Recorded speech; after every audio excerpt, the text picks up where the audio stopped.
Hello guys, स्वागत है आप सभी का। आज है 17 दिसंबर और नैस्डैक का हम जो है एनालिसिस करने वाले हैं कि क्या हो सकता है। अभी मार्केट खुला नहीं है, थोड़े टाइम में मार्केट खुल जाएगा तो अपन को पता रहेगा कि आज क्या होगा। 17 दिसंबर को नैस्डैक क्या मूवमेंट कर सकता है। दो चीज़ें हैं। पहली तो ये कैंडल जो लास्ट में बनी है, इसको देख के ही बेरिश सा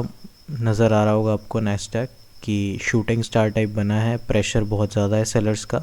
और यही सेम एरिया था जहाँ से पहले भी प्रेशर हमें देखने मिला है। दूसरा एक ये एरिया है जो कि इक्वल हाइस का है और यहाँ पे जो है नैस्डैक यहाँ तक अप्रोच कर सकता है। तो एनालिसिस जो मुझे लगती है नैस्डैक की वो यही है कि या तो नैस्डैक ओपन होने के बाद थोड़ा बहुत मूवमेंट देने के बाद इस इक्वल हाइस को लेके और फिर यहाँ से नैस्डैक फॉल करना चालू कर दे और ये जो इक्वल लोज बन रखे हैं इनको हंट करते हुए यहाँ तक आ जाए। दूसरी जो चीज़ मुझे लग रही है कि नैस्डैक सबसे बढ़िया चीज़ जो कर सकता है, क्योंकि प्रेशर बहुत अच्छा था ऊपर से, तो डायरेक्ट ही ये नीचे जाके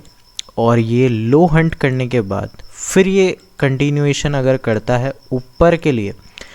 तो फिर ये टारगेट्स हो सकता है अपने ये हाई के लिए, ये इक्वल हाइज जो बन रहे हैं। तो दो पॉसिबिलिटीज़ है मेनली कि या तो ये लो ग्रैप हो और फिर मार्केट ऊपर की तरफ मूव करे, या फिर डायरेक्ट ही मार्केट अगर यहाँ खुलता है या यहाँ से चालू करता है तो यहाँ से हम सेलिंग के लिए प्लान कर सकते हैं। प्लान कुछ ऐसे रहेंगे कि अगर मार्केट इस इक्वल हाइस के आसपास आके रिजेक्शन देता है, काफ़ी अच्छा 15 मिनट पे क्लोजिंग आ जाती है, तो उसी का हाई हम लेते हुए हम प्लान कर सकते हैं ये जो इक्वल हाउस बने हुए हैं वहाँ तक के लिए, या थोड़ा और नीचे तक के लिए भी अगर आप होल्ड करना चाहें तो ये एक ऑर्डर ब्लॉक है, यहाँ तक के लिए भी आप होल्ड कर सकते हैं, पर मोस्ट प्रोबेबली आप इक्वल लोस तक के लिए ही होल्ड करना। ये तो है पहली चीज़ जो हम कर सकते हैं एज अ प्लान। दूसरी चीज़, अगर नैस्डैक ओपन होने के साथ ही नीचे मूवमेंट देता है,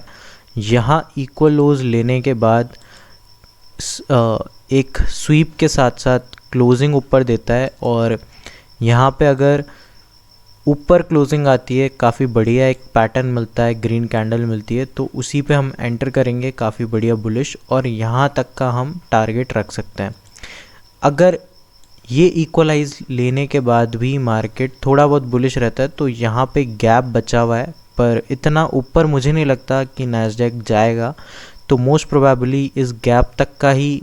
इस इक्वलाइज तक का ही मुझे टारगेट लगता है कि यहाँ तक आना चाहिए नैस्डैक को, और ये भी काफ़ी अच्छा बनता है रेशियो अगर आप देखेंगे